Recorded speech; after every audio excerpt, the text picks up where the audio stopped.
మీకు మోకాలు ముందు భాగంలో నొప్పి వస్తుందా? Hi, this is doctor Shailaja, sports physiotherapist.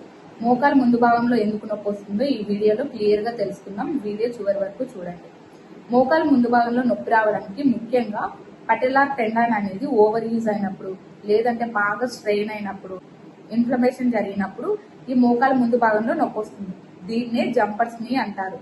ఇది ఎక్కువగా ఎవరిలో చూస్తామంటే స్పోర్ట్స్ ఆడే వాళ్ళలో, లైక్ రన్నింగ్ చేసే వాళ్ళలో, స్క్వేటింగ్ చేసే వాళ్ళలో, ఫుట్బాల్ ప్లేయర్స్ లో, బాస్కెట్ బాల్ ప్లేయర్స్ లో, లేదంటే స్పోర్ట్స్ ఆడే వాళ్ళలో ఫుట్ వేర్ సరిగ్గా లేకపోయినా కూడా ఈ పటెల్లార్ టెండాన్ అనేది ట్రైన్ అయ్యే అవకాశం ఉంది. సో దీని లక్షణాలు ఎలా ఉంటాయంటే మోకాల ముందు భాగంలో నొప్పి రావడం, మెట్లు ఎక్కేటప్పుడు నొప్పి రావడం, స్క్వాట్ చేసేటప్పుడు, లంజెస్ చేసేటప్పుడు, జంపింగ్ చేసేటప్పుడు నొప్పి ఎక్కువైపోవడం, మోకాల మీద ఒత్తిడి పెట్టి పటెల్లార్ టెండాన్ టచ్ చేస్తే టెండర్నెస్ గా ఉండడం, ఇలానే ఉంటే తర్వాత విఎంఓ మజిల్ కూడా వేస్ట్ అయ్యే ఛాన్స్ ఉంది.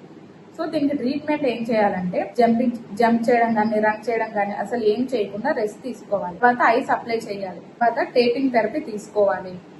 మోకాలకి సపోర్ట్ గా నీ బ్రేస్ గానీ లేదంటే నీ స్ట్రాప్ గానీ వేసుకోవాలి. తర్వాత ఫిజియోథెరపీ ట్రీట్మెంట్ తీసుకోవాలి. ఈ ఫిజియోథెరపీ ట్రీట్మెంట్ ఎందుకంటే మోకాలు చుట్టూ ఉన్న కండరాలు స్ట్రెంథనింగ్ చేయడానికి ఫిజియోథెరపీ తీసుకోవాలి.